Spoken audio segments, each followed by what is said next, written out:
Vamos ajustar aqui. Boa noite. Boa noite a todos vocês. Sejam bem-vindos à nossa live de hoje. A doutora Regina já chegou aqui. Vamos aguardar a solicitação dela.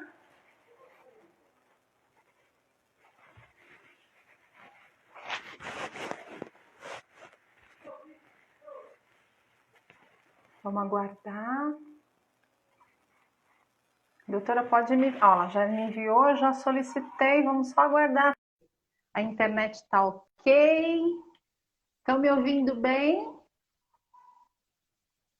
Boa noite a todos. Sejam muito bem-vindos. A doutora está chegando aí. Você me ouve? Sim. Boa noite, minha querida. Tudo Isso, bem? já enviei. Tudo bem, meu anjo. Hoje com o meu equipamento. Ai, muita gratidão de receber vocês aqui novamente, né? Gratidão é nossa. Muita gratidão mesmo para quem acabou de chegar. Nós estamos aqui falando com a doutora Regina Monteiro. Ela vai contar um pouquinho o que ela faz, aonde ela atua, para vocês poderem conhecer. Nós estamos com um tema do cotidiano. E a gente resolveu trazer aí um olhar diferente. Ela ainda não te liberou? Então, nós vamos ouvir hoje a doutora Regina. Semana passada nós ouvimos o doutor Francisco Chagas com a visão psicanalítica. Quem quiser, né, depois querer saber, quem tiver vontade de conhecer um pouquinho mais, está lá na página do Instagram e também no YouTube. Tem lá o vídeo gravado. Incrível a live, cheia de descobertas. E hoje, com muita gratidão, eu trago aqui a doutora Regina, que vai contar um pouquinho do que ela faz e esse olhar para nós. Seja muito bem-vinda, minha querida. Depois da fala do professor Francisco, é sempre muito difícil, né? Para alguém falar um pouco. Mas tem muito. É um momento muito especial nós estarmos falando sobre esse tema. Eu me apresentei a semana passada, mas eu trabalho com educação já há uns 15, 20 anos. E nesse processo tenho acompanhado desde crianças até a pós-graduação, mestrado e doutorado, tenho acompanhado alguns conflitos. E, por favor, querida, o professor Francisco pediu se você poderia aceitá-lo. Aqui, para mim, não está aparecendo a solicitação de entrada, está aparecendo só o olá dele. Não aparece solicitação de entrada. Eu não estou solicitando. Ele solicitou? Talvez até porque solicitou. Vamos ver aqui. Fez? Eu vou sair e vou solicitar de novo. Ele vai sair e vai solicitar de novo. Então, ele, na hora que ele já entra e conversa. Tá, tudo bem? Tá bom. Bom, e nesse período, muitas questões vieram, porque ao trabalhar com EAD, a gente identifica as necessidades do outro e é muito mais instigador, porque as relações são muito diferentes dos nossos cursos presenciais. Sem dúvida, né? E essa passa pelas dificuldades de todos, de acesso, de tudo isso, e trabalha um pouco essa frustração, porque demonstra muito mais facilmente essa frustração individual. Sim, então, sim. O tema de suicídio, junto com o professor Francisco, tem sido muito instigador, porque nos fez repensar. Todos os dias nós nos suicidamos de alguma forma. Todos os dias, seja por abdicar de alguma coisa que seria muito importante para nós, ou seja, por chegar ou tentar as vias de fato. Então, esse processo é um processo muito instigante, mas ele é diário. Todos os dias, todos nós temos esse processo. Então, se nós temos isso com os nossos alunos, por que não trabalhar isso com eles? Por que não ampliar isso para eles? Porque nós precisamos transformar esses momentos. Eu acho que esse é o nosso momento. Encontrarmos você e fazer esse tipo de trabalho é de suma importância. Porque, por mais que nós tenhamos essas relações teóricas, o seu auxílio é importantíssimo, porque você tem uma vivência de uma rede, de uma construção humana, de rede mesmo, de compartilhamento constante. E isso é o necessário para a gente solucionar a crise de morte, a crise de suicídio nesse momento que nós estamos vivendo. Sim, então, unir essas três ciências, unir essas três faculdades de desenvolvimento social e desenvolvimento intelectual é fundamental. Então, você está de parabéns pela proposta. Acho muito que obrigada. Na semana que vem, quando você vem com esse lado prático e com esse lado mais estou na vida, né? Eu acho que a gente fecha um círculo muito, muito interessante para ser o início, Sem não dúvida. o fim. Nossa, doutora, faz todo sentido isso que a senhora trouxe. E ouvindo o doutor Francisco na semana passada, né, tão ricamente trazendo todo esse passo a passo, né, para que as pessoas possam observar aí dentro das suas casas o que acontece e dentro de si mesma, né, o que acontece. Isso. E o quanto é importante vocês que trabalham diretamente com muitos jovens, né? Não só os jovens, mas tem aí a grande maioria são jovens, né? O quanto é importante a gente olhar para essas pessoas e também para aqueles que poucos são olhados, né? E quando a gente traz hoje é muito interessante. E hoje é muito interessante que, por conta dessa pandemia, hoje as pessoas de 30, 40, 50, 60 anos, 70 anos perderam o seu sentido, elas também estão propensas a isso. Totalmente. Elas também estão no caminho, né? Algo que a gente pensaria que não aconteceria, né? Que não seriam as faixas propriamente ditas, que isso se daria mais na juventude, mas não. Pega as nossas faixas etárias, né? Sem dúvida. Pega um processo muito mais longo. Exatamente. Qualquer pessoa está propensa a isso. Isso, né? está à Porque mercê. É muito intenso quando a gente fala do suicídio e muito além do que a gente imagina. Porque naquele momento que a pessoa tem essa sensação, ela quer acabar com aquela sensação. Exatamente. Aquele peso que está ali. Né? Exatamente. Enquanto é importante a gente olhar para isso. O doutor Francisco me falou, olá, que eu não consigo aceitar mais uma solicitação. Eu vou fazer o seguinte, para o doutor poder bater um papo aqui, falar um oi para todo mundo. Isso, e aí isso. depois a gente volta e aí a gente dá início ao tema. Então a gente sai e aí ele entra, pode ser? Ok, minha querida, pode ser. Perfeito. Vamos lá, doutor, pode me chamar novamente aqui? Então, para quem chegou agora, muito boa noite, eu sou Neuza Teixeira, eu sou especialista em constelação e reprogramadora mental, e eu estou aqui hoje com os doutores Francisco Chagas e Regina Monteiro. Nós estamos aí numa trajetória olhando para o suicídio, né? Olhando com um olhar psicanalítico, um olhar filosófico, e na semana que vem nós vamos trazer o olhar sistêmico, né? O que está por trás desse sistema para que as pessoas sintam esse desejo, essa vontade de se suicidar.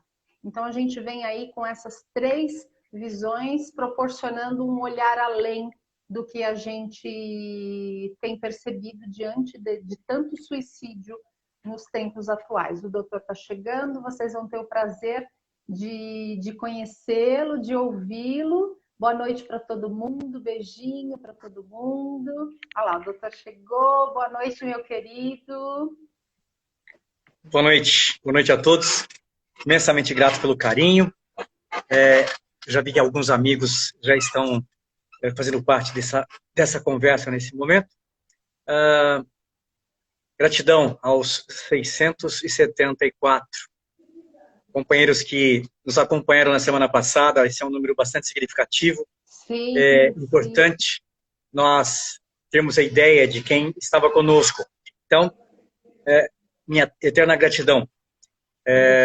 Um momento muito gostoso hoje de aprender o lado filosófico das questões do suicídio, né? De que forma ele surge na nossa sociedade, há quanto tempo ele caminha para que nós pudéssemos chegar hoje nesse patamar alarmante e, ao final, o histórico disso, né? De sabermos de que maneira nós podemos ajudar as pessoas se não temos alguém na família, mas nós temos pessoas, amigos, conhecidos que estão passando por problemas de depressão, por problemas de síndrome de pânico, por problemas outros que poderiam levar a um estado suicida, né? Se nós conseguirmos transmitir um pouquinho de toda essa nossa vivência profissional, pessoal, certamente nós vamos estar contribuindo para que alguém repense essa ideia, né? Digo sempre, semana passada falei que esse desejo de morte é inerente a todo ser humano, né? Todos nós trazemos aí dentro de nós, às vezes, as questões das pseudodepressões, os medos, as angústias, as ansiedades, que culminam em nos deixar aí vulneráveis, né? E às vezes uma palavrinha, às vezes olhar um pouco para o outro, às vezes ter tempo para sentar e ouvir o outro. Eu digo sempre que nós não vamos sair desta pandemia iguais ao que éramos. Certamente alguma coisa vai acontecer, alguma coisa está acontecendo, nós estamos olhando mais para o outro que convive com a gente, aqueles que não convivem nós lembramos, ligamos, falamos, não é porque nós estamos isolados socialmente que nós devemos perder o vínculo com o outro. Liga, não custa nada, liga, independente de horário, ouve o outro, pergunte como está, fale como você está, troque informações, experiências, não deixa o outro sozinho, não deixa o outro isolado, especialmente os nossos idosos. Eu tenho alguns casos em que eu estou trabalhando isso, concitando as pessoas, se tem a mãe, o pai, a avó, um tio idoso, não deixa longe, pega o telefone, liga, pergunta como é que está, deixa ele contar às vezes a mesma história que você já ouviu tantas e tantas outras vezes, mas que para ele é muito importante isto, né? Via de regra, as pessoas, especialmente as mais idosas, elas têm lá as suas debilidades pré-senil, as debilidades senil e até um mal de Alzheimer, né? Então, por conta disso, vão repetir muitas vezes as mesmas histórias. Que delícia ouvi-las todas as vezes com o mesmo carinho. É uma maneira de demonstrar amor, demonstrar interesse, demonstrar bem-querer. Então, eu não vou ver... Porque, se você se recordar, via de regra, as pessoas hoje, assim, eu não tenho tempo de ver minha avó. Meu pai tá... depois eu vejo, depois eu olho, depois. Nós caminhávamos sempre em coisas atrasadas.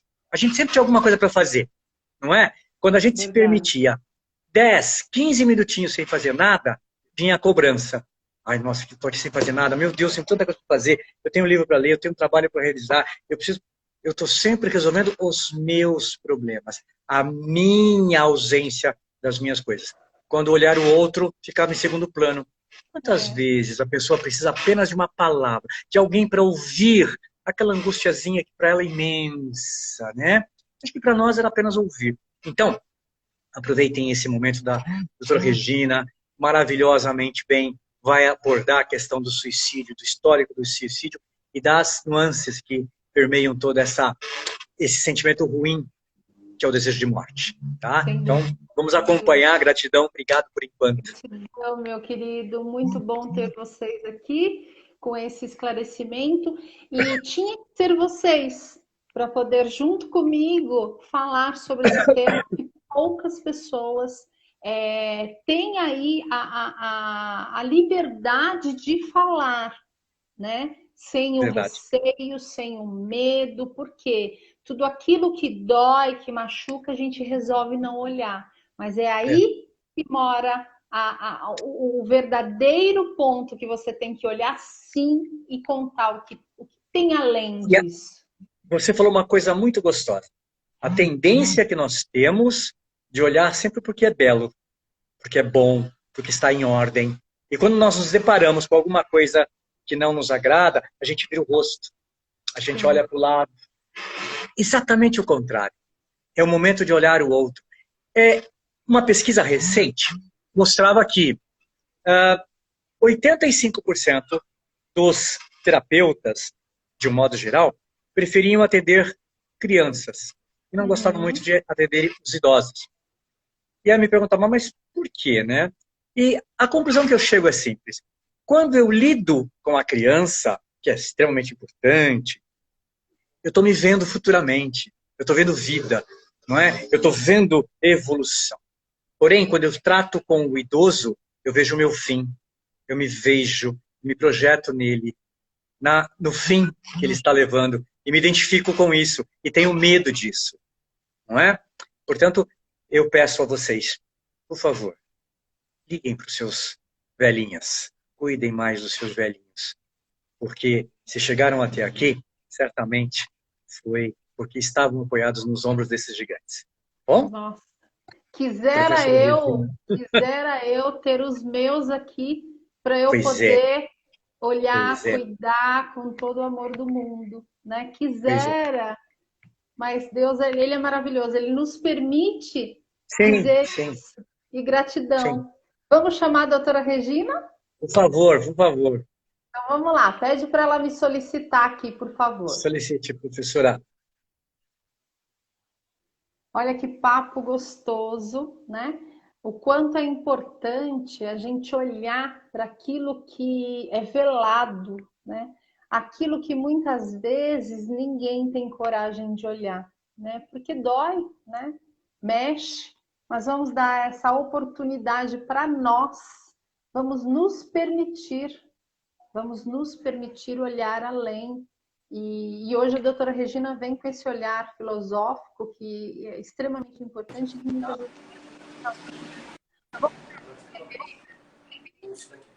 Voltamos. Vamos lá. Palavra Vamos toda lá. sua, bem-vinda. Bom, é um prazer imenso poder falar sobre essa reflexão que é a filosofia, por esse olhar tão diferente das questões práticas, mas que tem dentro dela o conceito prático da morte.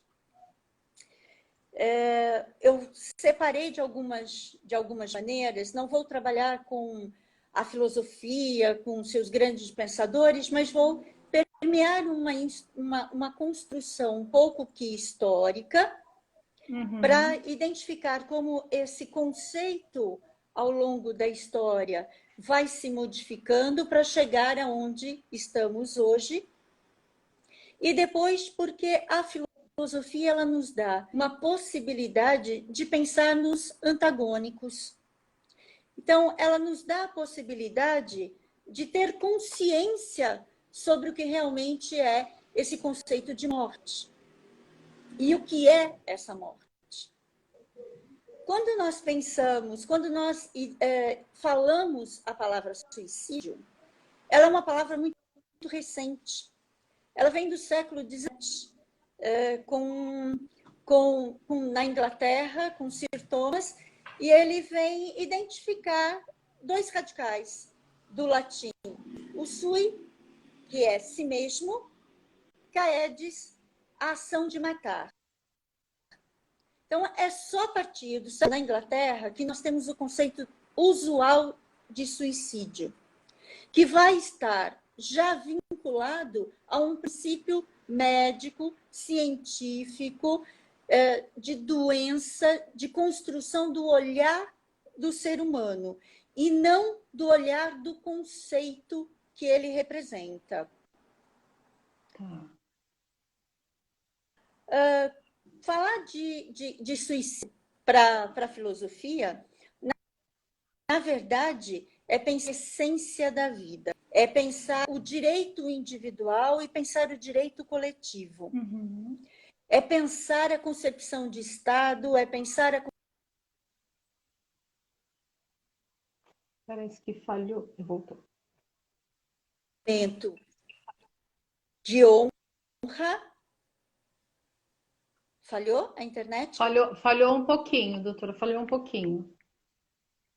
Então, Aí, vou voltar. agora está ok. Tá? Então, são conceitos de honra, de morte, de sociedade, de Estado, que vão ser trabalhados de forma individual e coletiva. Quando a filosofia fala sobre esse princípio de morte, ela vai sempre utilizar-se do termo morte voluntária. Ou seja, eu opto por essa ação, por essa morte. Uhum. E isso é muito importante no pensamento, porque pensar filosoficamente a morte voluntária, ela exige atitudes. E atitudes que não podem ser reducionistas. Eu não posso reduzir a uma única definição, a um único conceito. Ela está vinculada a diversos aspectos que vão levar a um comportamento. Por isso, ela não pode ser reducionista.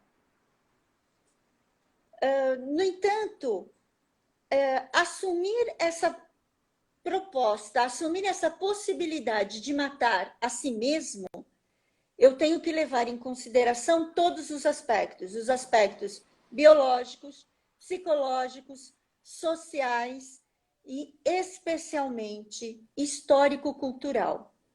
Para a filosofia, morte voluntária, além de todos esses aspectos que envolvem o ser humano, ela é uma construção histórico-cultural. Ela vai se alterar ao longo das suas reflexões. Uhum.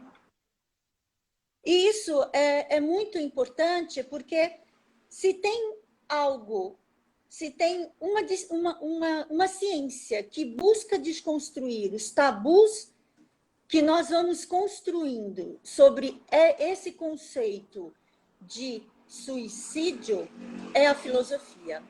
É ela quem busca essa desconstrução, quando ela se repensa. A morte voluntária, ela não é um simples ato onde eu tiro a minha própria vida. Ela não é um ato de solucionar conflitos pessoais. Ela não é um ato de crer que poderá viver longe dos problemas e que eu não vou levar comigo os meus problemas. Mais do que isso, a morte voluntária, ela necessariamente é um ato de consciência. É uma escolha, é uma opção, é um direito individual. É um direito individual que se confronta com todas as relações socioculturais. Daí a importância de se repensá-la. A escolha pela morte, como nos diriam alguns filósofos, a boa morte, ela vai nos remeter lá na antiguidade com os livros da Teogonia, com a Ilíada, a Odisseia, o teatro grego com Sófocles e assim por diante, mas ela vai remeter sempre a uma ideia de jovens insatisfeitos com as suas vidas, que vão vislumbrar alguma coisa gloriosa, alguma coisa honrosa, um momento de ser algo, e esse momento são as guerras. esse momento são as batalhas. Esse momento é ser herói. Esse momento é estar na comissão de frente de uma batalha. E isso é muito duro, porque se colocar voluntariamente a isso, eu já estou estabelecendo que a minha morte já está pré-determinada. Porque quando eu vou como comissão de frente, eu estou dizendo que eminentemente eu vou para a morte. E em outras culturas, que não os gregos, romanos, mas outras culturas, por exemplo, os astecas, aqui mais próximos a nós, além dessa função de campo de batalha, onde eu vou ser o herói, onde eu vou voluntariamente para ser algo, há uma ampliação, há um aumento de valor para essa ação voluntária, que é me sacrificar, de me entregar como oferenda aos rituais religiosos. Eu sou, além de estar presente naquele ritual, eu sou a oferta. Então, eu me entrego em oferta à divindade. Uhum. Então, perceba que, nesses momentos, o ir para a morte voluntária é uma honra, é uma realização, é um ser, é um motivo para uma vida. Por isso eles precisariam ser jovens. Por isso se morre tão jovem numa guerra. Isso me faz lembrar de um filme chamado Balada de Narayama. É um filme de 1983, onde é um filme japonês. O seu diretor é Keizuki Kinoshita. Tá.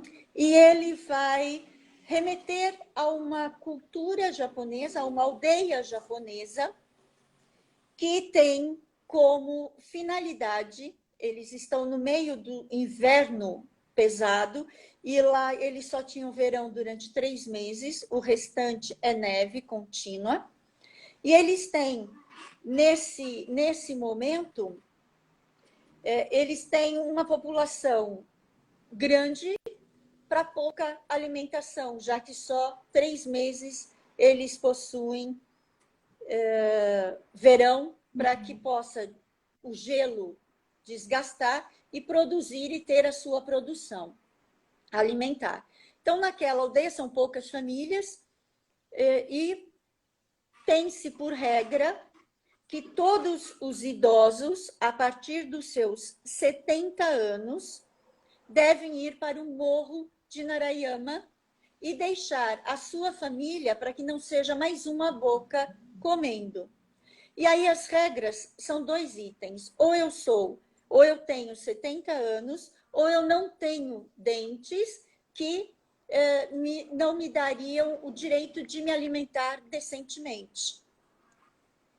E é interessante porque dentro desse contexto ocorre que 2 famílias vizinhas têm seus pais com 70 anos e uma senhora, a dona Orin, ela está ávida para ir para o morro, porque ela percebe que seus filhos e seus netos não terão o que comer e ela é mais uma boca, já que toda comida ela é dividida igualitariamente, independente da quantidade de pessoas que você tenha dentro de casa.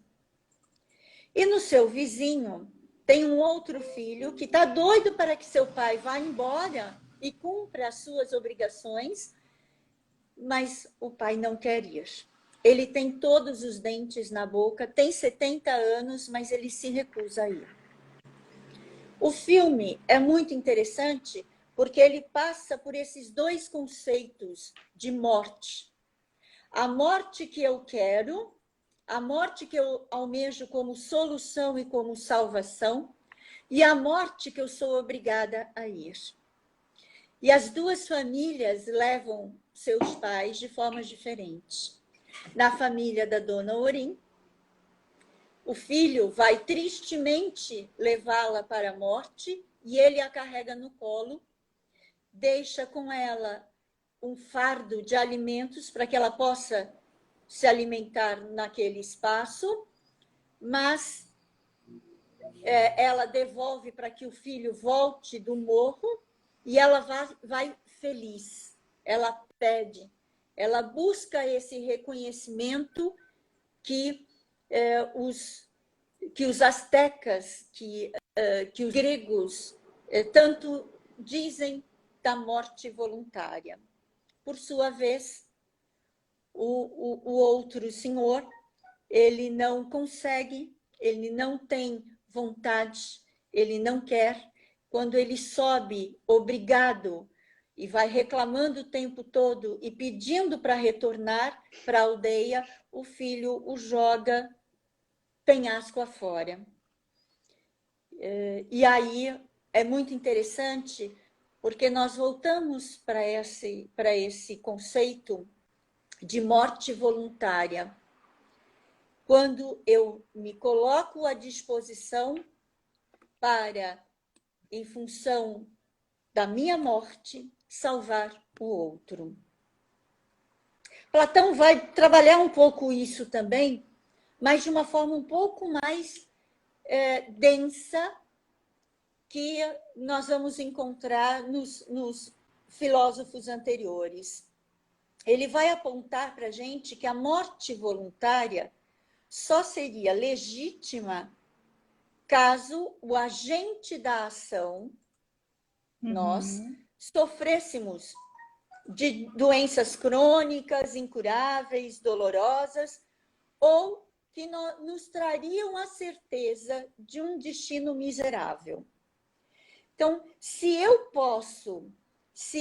estou sofrendo, se eu tenho essas vertentes do meu corpo que estão limitando a minha alma de executar todas as suas funções, se eu tenho essas possibilidades, que Platão vai chamar da metáfora do corpo como a separação, porque o corpo ele é o cárcere, ele é a sepultura da alma, ele é o limitante da alma, que é a minha razão de existência, segundo Platão, e que é o bem coletivo que está lá no mundo das ideias, que não é corpóreo, que não passa por essas minhas sensações, mas que elas só me remetem a buscar esse outro mundo verdadeiro que está lá nas ideias, na verdade absoluta. Eu preciso fazer o meu corpo separar-se para alcançar esse outro universo. Mas para que eu possa realizar isso, eu tenho passagens a definir, eu tenho momentos e situações para que eu possa chegar a esse mundo das ideias, que é a minha evolução, que é a minha construção do saber verdadeiro. Então, a morte voluntária, ela é permitida por Platão, porque ela é uma consciência de que eu preciso, para encontrar esse mundo das ideias, esse mundo da verdade dos saberes e da verdade da essência, eu preciso me isentar desse meu corpo. Por isso, para Platão, é fundamental que o filósofo seja o grande sábio, aquele que almeja a morte. Ele não almeja a morte porque ele deseja a morte. Ele almeja o saber. Ele almeja a construção verdadeira das essências e dos conceitos. E isso só pode se estabelecer na ruptura entre o corpo e a alma. Perceba que o conceito de morte para Platão ele é extensivo à sua verdade mais absoluta. Sim. A sua essência mais complexa, que é o caminho que eu tenho que percorrer para alcançar essa verdade. Muitas religiões vão beber nesse conceito de morte em Platão, inclusive o cristianismo, ele vai beber em alguns momentos para refutar e para dizer, não, a morte não pode ser algo que eu almejo, porque ela é o fim para buscar uma outra vida para além desta. Uhum. Ou o espiritismo, correntes mais espiritualizadas vão buscar a reminiscência da alma nesse conceito de morte platônica, nesse conceito onde a morte não é o consolo para ultrapassar isso que eu tenho de desgraça nesse mundo, que é movida pelas minhas relações sensíveis. Mas ela é mais do que isso. Ela é ausência de dúvida, é ausência de limites para encontrar a verdade. Sócrates é um dos personagens no Fédon, onde Platão discute o conceito de morte, e ele nos levanta uma grande questão. Será que esse conceito, ele verdadeiramente, ele é a livre escolha? Ou ele é uma falsa escolha? Porque se eu já tenho como meta chegar lá no mundo das ideias, eu já sei o meu caminho, eu não tenho que escolher. E Platão, então, vai colocar que a escolha está na consciência do momento certo e da preparação certa para realizar aquilo que tem que ser realizado. Eu tenho que alcançar a verdade do saber. Então, a morte, ela vai passando desse conceito de briga social, de conflito, de guerra, de herói, de entrega como oferenda, para uma consciência que busca um outro momento maior, para uma outra comunidade que nós chamamos de escola estoica. Então, os estoicos são, pela primeira vez, mais fundamentados. Eles pegam essa mesma ideia de morte voluntária, que para Platão é importantíssimo, porque a racionalidade não é a fisicalidade, mas a racionalidade do ser. E os estoicos pegam esse mesmo elemento e vão construir a ideia de direito.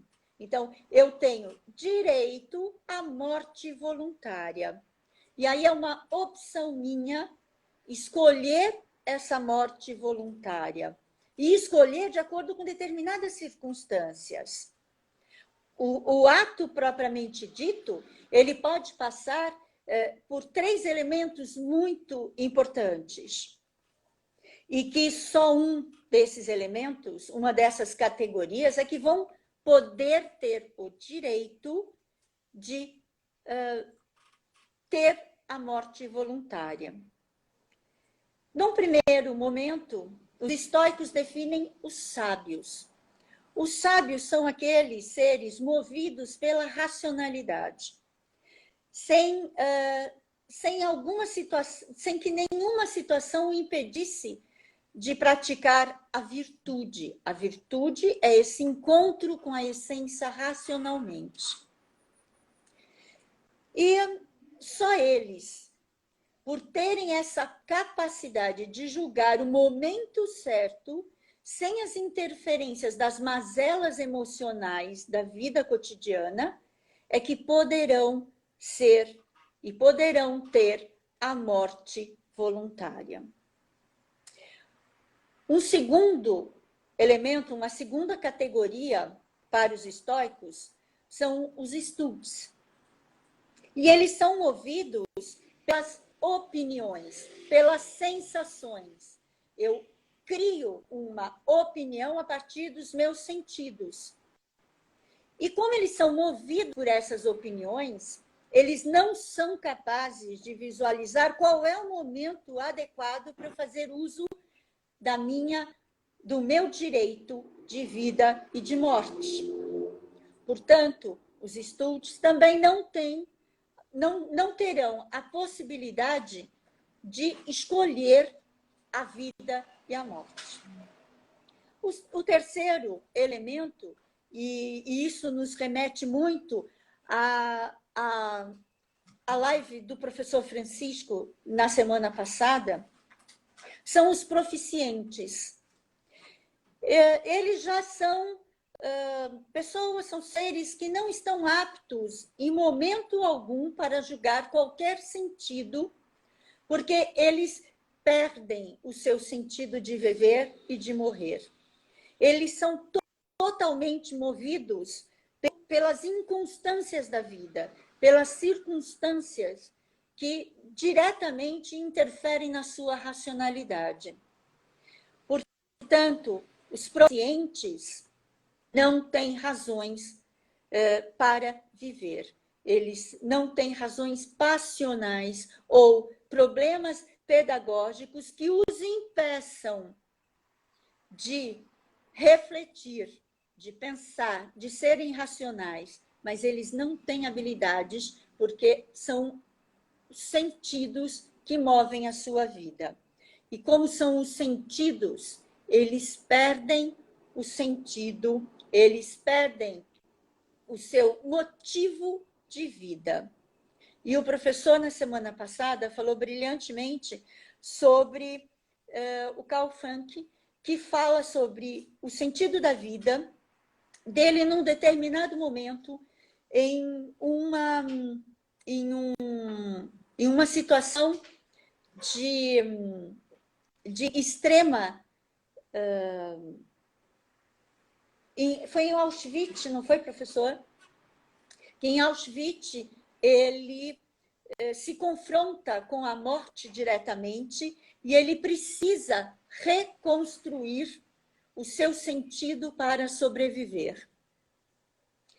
É neste momento que os proficientes precisam, segundo os estoicos, precisariam de uma reconstrução, precisariam de um trabalho, precisariam buscar reforços para sair desse mundo sem sentido, para que ele pudesse alcançar a racionalidade e assim poder julgar o que é certo e errado, e ao julgar esses dois parâmetros, ele poder optar pelo seu direito de vida e morte. Portanto, para os estoicos, somente os sábios podem buscar a morte voluntária, pois o mérito da boa morte não está na forma como nós agimos, mas nas razões que nos levam a agir de determinadas formas. Já na Idade Média, já vindo com o cristianismo, toda essa estrutura de possibilidade de morte voluntária e de direito dessa morte voluntária tem no cristianismo a sua impossibilidade. Há um aumento muito grande dos suicídios, né, das mortes voluntárias, pela insatisfação, pelas guerras, pela falta de qualidade, pela falta de sentido, pelos conceitos ideológicos que estão por trás do movimento do cristianismo. E toda essa construção social e física levam a um julgamento de que matar-se, de que a morte voluntária é um julgamento demoníaco. Por que demoníaco? Porque trata-se de um atentado contra Deus, já que a vida é de Deus, seja a minha ou de outrem, atentar-se é atentar contra Deus. Portanto, é uma situação pecaminosa que, por ser pecaminosa, a família daquele que almeja, ou daquele que tenta, ou daquele que consome a morte voluntária, a família arca com todos os ônus, já que ele deixará de cumprir e de dar benefícios àquela sociedade, a família perde os bens pelo suicídio, pela morte voluntária daquele tentante. Com exceção, é claro, dos cavaleiros medievais, que tinham a sua estrutura como heróis, iam para as guerras, iam para as lutas, fossem elas religiosas ou fossem elas para tomada de terras, independente de qual era o motivo, mas eles eram considerados corajosos, era um ato de coragem e não uma morte voluntária. Então, com o cristianismo, nós temos a punição pela morte voluntária. E qual é a punição? É a família perder todos os seus bens físicos. No Renascimento, nós vamos ver o início de uma reconstrução do olhar para essa busca da morte voluntária. E nós vamos ter duas possibilidades, duas vertentes na filosofia. Um grupo que vai identificar, indo de acordo com os estoicos, vai identificar que a morte voluntária é um direito de livre escolha, e nada pode impedir, seja quem for. E aí temos vários filósofos que vão por essa linha. Por outro lado, nós temos outros filósofos que vão construir a ideia de que não, ela deve ser também punitiva, contanto que essa ação de direito da livre escolha não seja uma livre escolha, porque eu tenho em mim a ideia de dor, de sofrimento, de construção das intempéries, das intervenções de mecanismos externos a mim, que me geram e que me ocasionam dor. Então, como é que eu consigo gerar no Renascimento? A livre escolha, onde eu posso e tenho o direito de morte, porque este corpo, esta composição, ela é minha, portanto, está assegurado esse direito, contanto que a minha escolha seja racional. Ela tenha princípios que não estejam movidos pelo sofrimento, pela dor. Por quê? Porque, segundo esses outros filósofos, se é por sofrimento, se é por dor, eu tenho outras ciências que darão conta desse sofrimento. Logo, eu não preciso da morte. Eu não preciso ultrapassar o limite da minha racionalidade.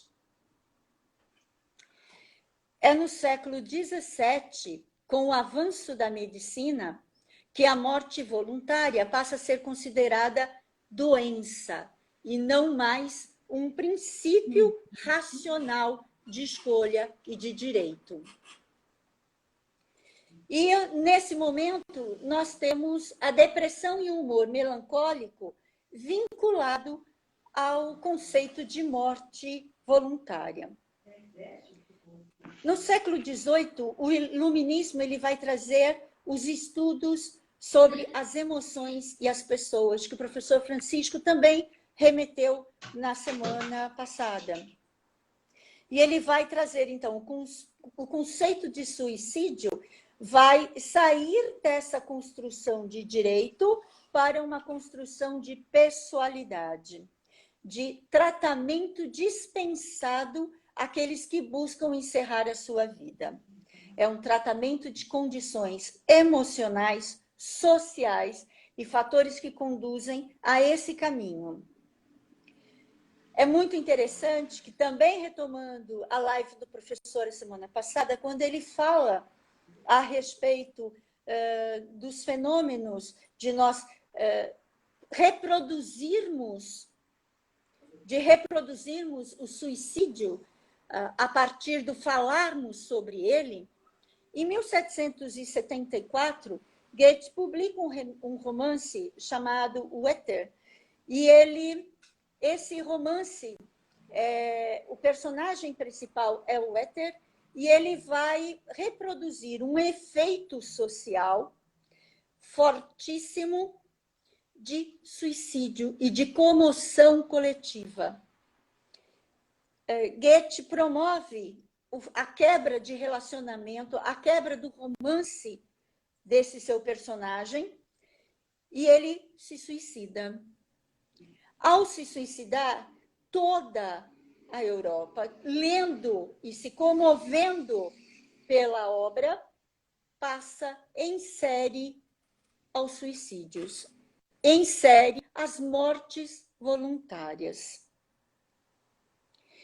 Esse fenômeno, que o professor, inclusive, se remeteu a semana passada, é o que vai dar sentido a todas as mortes posteriores e toda essa emoção e toda essa sucessão de casos, quando nós temos pessoas de grande monta, pessoas na mídia, que tentam ou realizam, e que nós temos comportamentos de imitação.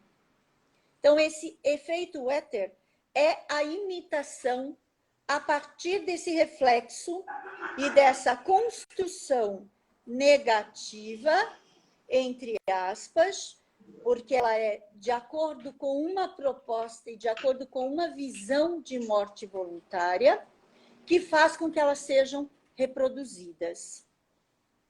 E aí, quanto mais nós falamos sobre o suicídio, mais os suicídios ocorrem. Esse efeito éter, ele vai continuar em toda a Revolução Industrial. E na Revolução Industrial, o aumento do suicídio é imenso, por conta de todas as guerras, de todas as reconstruções sociais, econômicas, de trabalho, onde nós temos crianças, adolescentes assumindo forças de trabalho porque seus pais estão na guerra ou eles estão em fábricas, e todo esse acúmulo de trabalho, há um aumento muito grande do suicídio. Ao mesmo tempo que as crianças sofrem pelo excesso de trabalho, elas se matam dentro do próprio trabalho. E em reprodução, vindo desse efeito éter, isso toma extensões absurdas. No século XIX, toda a ciência passa a visualizar a partir de então como doença, claramente, e uma manifestação da loucura.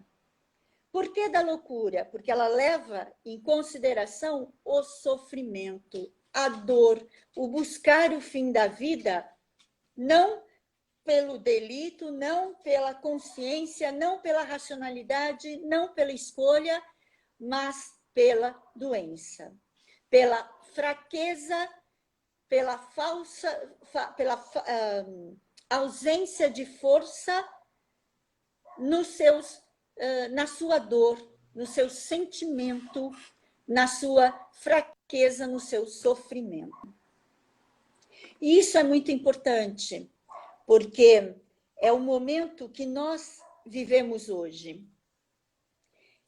E é muito importante nos vermos ao longo dessa história, porque para poder haver uma cura, nós precisamos entender como nós vemos e como nós construímos essa nossa ideia de morte voluntária. Por isso que é importante a psicologia, a psicanálise, a psiquiatria, a constelação sistêmica, o coach, identificar, não na sua mensuração coletiva que nós trazemos individualmente, mas o que essa pessoa, esse ser que está na minha frente em busca de uma cura, como ele vê, de que forma ele vê esse seu conceito, esse seu direito ou não, ou essa sua doença, ou esse seu sofrimento, para que ele tenha a melhor cura. Então, cabe a todos os trabalhadores da saúde, a todos que buscam transformação de vida, identificar esse tabu que nós temos, que todo suicídio é um único chavão. E ele não é um único chavão. Eles são diversas construções que devem ser trabalhadas de acordo com a sua formação, de acordo com o seu indivíduo. Se nós pensarmos, se nós pegarmos um autista, por exemplo, ele tem 4 vezes mais chance de tentativa de um suicídio, mas não pelo sofrimento, mas pela racionalidade. Não se alcança um autista se nós pensarmos que ele tem, que a tentativa é porque ele quer o fim do sofrimento. Não é, é pela racionalidade que ele constrói, pela lógica da sua vida. Então, o profissional da saúde, o profissional que atende, precisa identificar esses elementos que estão por trás dessas ideologias, por trás dessas construções filosóficas e que passa desapercebido no nosso cotidiano. Eu busquei em Durkheim a visão, a busca de compreender a questão social. Vou só finalizar com o Durkheim, porque ele é aquilo que é interessante buscarmos hoje. Ele dá a solução. Durkheim é um sociólogo e um filósofo que vai construir toda a sua tese, toda a sua teoria sobre o suicídio em cima do fenômeno de autodestruição, que ele é o fruto da desarmonia entre o indivíduo e a sociedade. O homem é um fragmento social e ele se constitui por meio do contato com o meio. Então, nós temos e nós somos o nosso convívio social. Nós, ao convivermos socialmente, deixamos que os elementos e que a nossa construção física, biológica, psicológica, os desequilíbrios, a ruptura que eu tenho enquanto indivíduo com o meu laço, com os meus laços sociais, alcancem a desarmonia. Então, é a relação entre o indivíduo e as normas que vão levar ao suicídio. Se eu não estou em harmonia com as normas sociais, são instrumentos que podem me levar a esse suicídio. Ele vai dividir em 3 categorias, e agora finalizando. Nessas 3 categorias, ele utiliza o suicídio egoísta, que é aquele que valoriza os aspectos individuais e que nós reforçamos muito no nosso meio, que é o status, a compra, o comércio. Para que eu tenha reconhecimento social, eu preciso ter determinados bens. Busco cada vez mais o consumismo. Esse tipo de suicida, que é comum na nossa sociedade, esse tipo, ele interfere diretamente na identidade e na personalidade da pessoa. Um segundo suicida